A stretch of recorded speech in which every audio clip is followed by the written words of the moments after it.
Similarly, during 2nd and 3rd of May 2026, unusual and unexplained variations were recorded in the river Chenab, including a marked decrease in flow during the early hours of 3rd of May 2026, well below expected seasonal levels. Excellencies, ladies and gentlemen, these developments taken together reflect a worrying pattern of irregularity and underscore the urgent need for full transparency, uninterrupted data sharing, and strict adherence to all notification and operational obligations under the Indus Waters Treaty. We hope that India will draw the appropriate lessons from the events surrounding its actions and Pakistan's response under Marka-e-Haq. First, any misadventure against Pakistan will be met with full might, resolve, and determination. Second, the legitimate struggle of the Kashmiri people for self-determination cannot be suppressed by the Indian occupation. Instead of externalizing blame for its ongoing suppression of Kashmiri people, India must take immediate and meaningful steps towards a just settlement of the Jammu and Kashmir dispute in accordance with relevant UN Security Council resolutions and the aspirations of the Kashmiri people. Third, durable peace in the South Asia can only be built on equality, mutual respect, and peaceful resolution of disputes. India's persistent reliance on unilateralism and jingoism are a threat to regional peace and stability. Excellencies, Pakistan remains a firm believer in the enduring relevance of multilateralism and the peaceful resolutions of all disputes. We support universal and consistent adherence to the principles of UN Charter, including self-determination, the non-use or threat of force, and the peaceful settlement of disputes. These principles are not only abstract ideals, these are essential foundations for sustaining global peace and stability. Pakistan's current membership of the UN Security Council provided us an important opportunity to advance principled, balanced, and constructive engagement on issues of international peace and security. As an elected member, Pakistan has focused on bridging divides, promoting dialogue, and strengthening the role of elected members through more transparent and inclusive working methods. During its presidency of the UN Security Council in July 2025, Pakistan convened a high-level ministerial debate on promoting international peace and security through multilateralism and the peaceful settlement of disputes. The unanimous adoption of Resolution 2788, after many years there was a unanimous resolution in the Security Council during our presidency, further underscored this commitment, marking a concrete outcome of its efforts to strengthen multilateral approach to conflict prevention and resolution.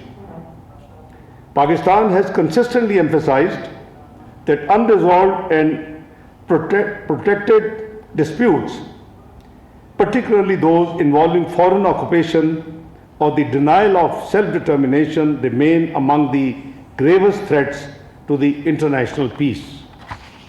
Excellencies, ladies and gentlemen, durable peace cannot be achieved through force or coercion. Justice, respect for fundamental rights, particularly the right of self-determination, the peaceful settlement of disputes, and the faithful implementation of the UN resolutions remain indispensable to sustainable global stability. Guided by these principles, Pakistan has actively worked to strengthen cooperation across multilateral platforms available on the globe. During our presidency of the Council, Pakistan convened a briefing on enhanced cooperation between United Nations and Organization of Islamic Cooperation (OIC), underscoring the importance of closer coordination among multilateral institutions in addressing shared challenges and advancing common objectives. At the regional level, Pakistan's engagement is anchored in the wide network of multilateral forums, including the OIC, the Economic Cooperation Organization ECO, and the D8, which serve as important frameworks for promoting dialogue, cooperation, and shared development. Excellencies, ladies and gentlemen, Pakistan looks forward to assuming the upcoming ECO chairmanship of the Council of Foreign Ministers and the ECO Summit in 26-27. This will provide an important opportunity to further advance regional economic integration and connectivity. Pakistan also continues to play an active and constructive role within Shanghai Cooperation Organization SCO. Pakistan will assume the chair later this year and will host the summit of the heads of state next year in 2027. Pakistan aims to deepen regional cooperation across Eurasia, particularly in trade, connectivity, security, and sustainable development. Building on these engagements, Pakistan is deepening its partnership with Central Asian states across diverse sectors, particularly in connectivity, trade, energy, cooperation, and infrastructure development. Excellencies, ladies and gentlemen, Pakistan's continued collaboration with its all-weather strategic partner China, including through the China-Pakistan Economic Corridor, generally known as CPEC, remains a key pillar of its regional connectivity agenda, contributing to shared prosperity, development, and economic integration. In parallel, Pakistan maintains a broad and constructive partnership with the European Union, encompassing political dialogue, trade, development, cooperation, and climate-related priorities, reflecting a shared commitment to stability, sustainability, and inclusive and shared growth. In Africa, Pakistan's engagement is rooted in historic ties of solidarity and shared struggles for self-determination and respect for sovereignty.